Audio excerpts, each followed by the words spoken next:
प्रेमात पडण्यापूर्वी या गोष्टीकडे करू नका दुर्लक्ष. नातं टिकेल किंवा दीर्घकाळ.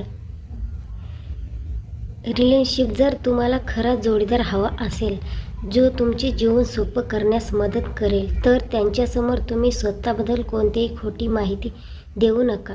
उदाहरणार्थ, जर तुमच्या काही कमतरता असेल तर ती तुमच्या जोडीदारासमोर योग्य पद्धतीने व्यक्त करा आणि त्यांची प्रतिक्रिया पहा.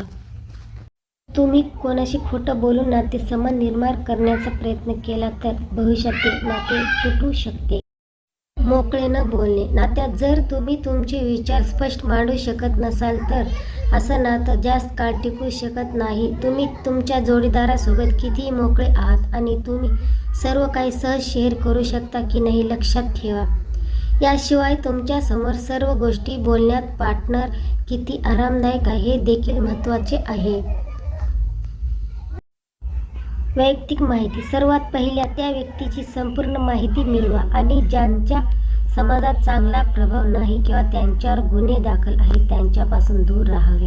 यासाठी मित्राचीही मदत घ्यावी. जर तुम्ही एखाद्या व्यक्तीवर प्रेम करत असाल ज्यांचे वैयक्तिक जीवन अडचणीत आले आहे किंवा ज्यांच्यावर पोलीस केस आहे इत्यादी, ते नंतर तुमच्यासाठी समस्या निर्माण करू शकते. स्वतःवर नियंत्रण नसणे. जीवनात मूल्य आणि ध्येय घेऊन जगणाऱ्या व्यक्तीची जोडीदार म्हणून निवड करावी. चांगल्या सवयी असणाऱ्या व्यक्तीसोबत आयुष्य जगणे सोपं असतं, पण ती व्यक्ती आळशी असेल, वाईट भाषा बोलणारा, रागावर नियंत्रण नसेल आणि प्रत्येक गोष्टीबद्दल नकारात्मक विचार असेल तर ती तुमच्यासाठी पुढे समस्या निर्माण करू शकतो.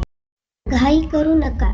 जेव्हा आपण नव्या रिलेशनमध्ये असतो तेव्हा आपल्याला एकमेकांबद्दलच्या सर्व गोष्टी आवडतात, परंतु हे देखील समजून घेणे आवश्यक आहे की काळानुसार आवड बदलतात. निर्णय घेण्यात कधीही घाई करू नका आणि एखाद्याला नीट समजून घेऊनच त्याला जोडीदार बनवा.